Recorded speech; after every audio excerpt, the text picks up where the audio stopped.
আসসালামু আলাইকুম রহমতুল্লাহি ওবরকাতুহু। সম্মানিত দর্শক,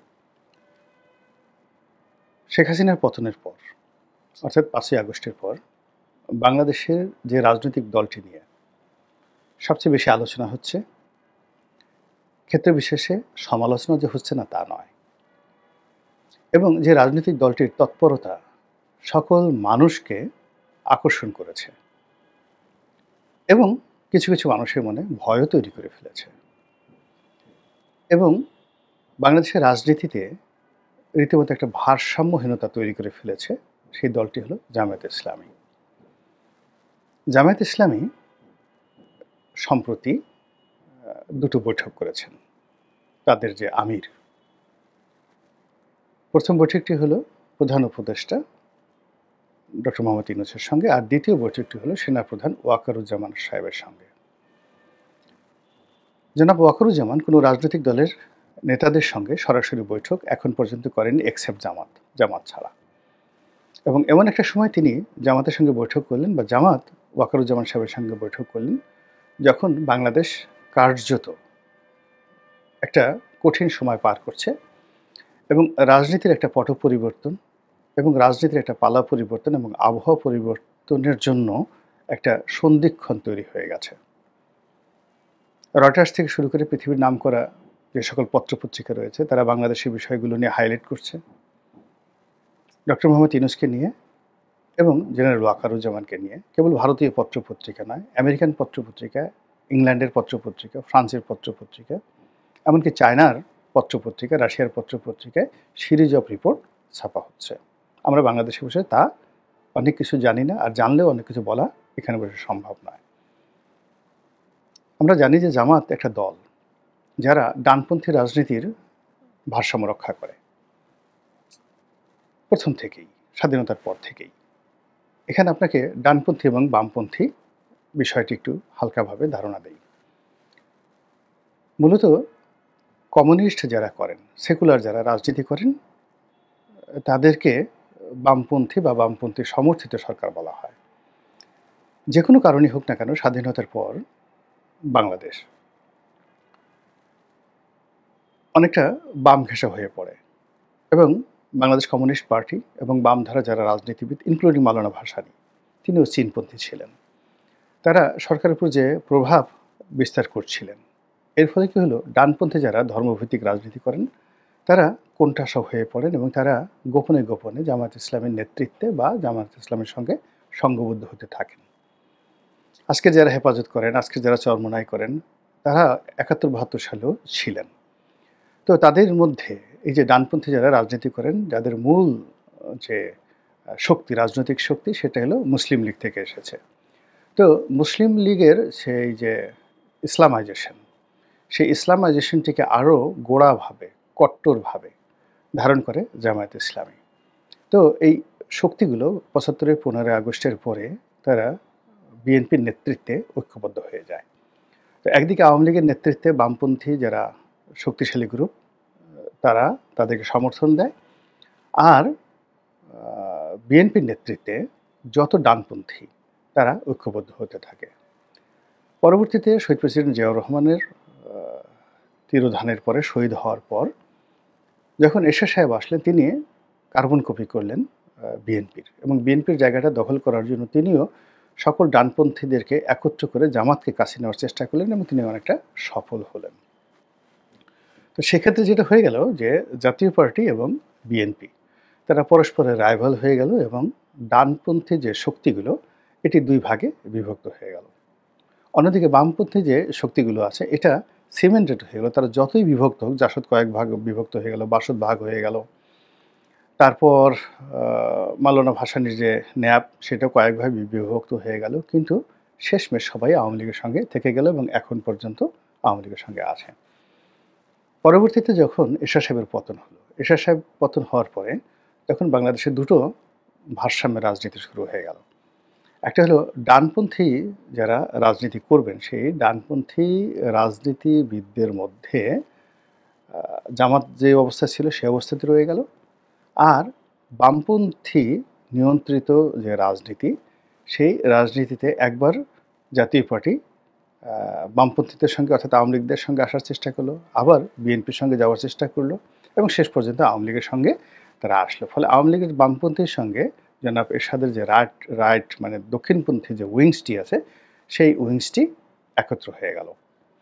তো এই যে একত্র হয়ে যাওয়ার ফলে পুরো রাজনীতিতে আগের যে ব্যালেন্সটা ছিল, ডানপন্থী মানে পিওর ডানপন্থী, বামপন্থী মানে পিওর বামপন্থী। তো এর মধ্যে আবার কিছুদিন জামাতের সঙ্গে আওয়ামী লীগেরও বন্ধুত্ব হয়ে গেল। এর সাথে জমানাত একবার হলো, আওয়ামী লীগ যখন ক্ষমতা এলো তখন একবার হলো। এর ফলে কি হলো, ডানপন্থী এবং বামপন্থী দুটো ধারাই কন্টামিনেটেড হয়ে গেল জামাত এবং জাতীয় পার্টির কারণে। এই অবস্থাতে চলছে। এই অবস্থাতে চলতে গিয়ে এই যে যখন 5ই আগস্টের এই অভ্যুত্থান হলো, সেই অভ্যুত্থানের পর জামাত সবচেয়ে সুবিধাজনক অবস্থানে থেকে সে করল কি, ডানপন্থী এবং বামপন্থী এই দুটো ধারার যে বিএনপি এবং আওয়ামী লীগের যে ধারা ছিল, সেই পুরো ধারার থেকে বের হয়ে সে স্বতন্ত্র একটা কনজারভেটিভ ইসলামাইজেশন করার জন্য একটা শক্তির উদ্ভব করতে চাইল। অনেকটা যাকে বলা হয় ইখওয়ানে মুসলিমিনের মতো সংগঠন লেবাননের, অথবা ধরুন সেই মুসলিম ব্রাদারহুডের মতো, অথবা তুরস্কের এবি পার্টির মতো। এটা তালেবান না, সরাসরি তালেবান হবে না কিংবা আইএস হবে না, কিন্তু ঠিক এরদোয়ানকে তারা মডেল হিসেবে মনে করে ওইরকম একটা শক্তি আগস্টের পর থেকে তারা করতে চাইল এবং এই কাজ করার জন্য রাষ্ট্র ক্ষমতা ইউনূস সাহেবকে তারা পছন্দ করলো এবং তাদের সর্বশক্তি তারা ডক্টর মোহাম্মদ ইউনূসের উপর যাকে বলা হয় সমর্থন দিয়ে ইউনূসের হাতকে শক্তিশালী করার চেষ্টা করলো আনকন্ডিশনালি, এবং সঙ্গত কারণে বিএনপির সাথে তাদের গণ্ডগোল লেগে গেল। এবং এই যে কর্মটা তারা করলো, এই সময়টিতে সেনাবাহিনীর সঙ্গে যতদিন পর্যন্ত অর্থাৎ জুন, জুলাই, আগস্ট অর্থাৎ 2024 সনের নভেম্বর মাস পর্যন্ত সেনাবাহিনীর সঙ্গে ডক্টর মোহাম্মদ ইউনূসের একবারে কোনো রকম বিরোধ ছিল না। তো ওই সময়টিতে সেনাবাহিনীর সঙ্গেও কিন্তু তাদের সম্পর্কটা ভালো ছিল। ফলে এই সম্পর্কটি কাগজে কলমে রেখে ভালো রেখে অর্থাৎ 2024 সনের নভেম্বর পর্যন্ত ক্যান্টনমেন্ট এবং যমুনা এই দুই জায়গাতেই জামাত ইসলামী তাদের কর্তৃত্ব বহাল রেখে তারা একেবারে 2025 সনের এপ্রিল পর্যন্ত সারা বাংলাদেশে আনাচে কানাচে সবচেয়ে শক্তিশালী আকর্ষণীয় সংগঠন রূপে নিজেদেরকে প্রতিষ্ঠা করে ফেলল। কিন্তু সমস্যা হয়ে গেল যখন ডক্টর মোহাম্মদ ইউনূসের সঙ্গে বিএনপির বিরোধ শুরু হয়ে গেল। তারপরে ক্যান্টনমেন্টের সঙ্গে জেনারেল ওয়াকারুজ্জামান সাহেবের সঙ্গে ডক্টর মোহাম্মদ ইউনূসের বিরোধ শুরু হয়ে গেল। বঙ্গভবনের সঙ্গে যখন জেনারেল ওয়াকারুজ্জামান বঙ্গভবনের সঙ্গে সম্পর্ক সুদৃঢ় করলেন, সঙ্গত কারণে তখন জামাত বিপদে পড়ে গেল। এই কারণ হলো এখন তো জামাত ডুয়েল খেলতে পারছে না, আর জামাত খুব ভালো করে জানে যে ডক্টর মোহাম্মদ ইউনূসের একক শক্তি নিয়ে তারা যে বাংলাদেশে ইসলামী বিপ্লব ঘটাতে চাচ্ছে, এবি পার্টির মতো তারা এখানে এরদোয়ান হতে চাচ্ছে, এবং জনাব শফিকের নেতৃত্বে তারা যেভাবে একজন আমিরুল মুমিনিন তারা বানাতে চাচ্ছেন ডক্টর শফিককে, সেটা সম্ভব হবে না। সেনাবাহিনীর সমর্থন তাদের লাগবে, কিন্তু এক হাতে তারা দুটো জিনিস খেলতে পারছেন না। সেনাবাহিনীর সাথে যোগাযোগ রক্ষা করতে পারছে না, বিকজ সেনাবাহিনীর সঙ্গে যে দূরত্বটা তৈরি হয়ে গেছে এই দূরত্বটা আর নিষ্পত্তি হওয়ার মতো নয়। ফলে কি হলো, 2025 সনের এপ্রিলের পর থেকেই জামাত বিভিন্ন জায়গাতে অপদস্থ হওয়া শুরু করলো এবং বিভিন্ন লবি, বিভিন্ন গ্রুপ জামাতের শীর্ষ নেতাদের সম্পর্কে নানা রকম নেতিবাচক প্রচার শুরু করলো।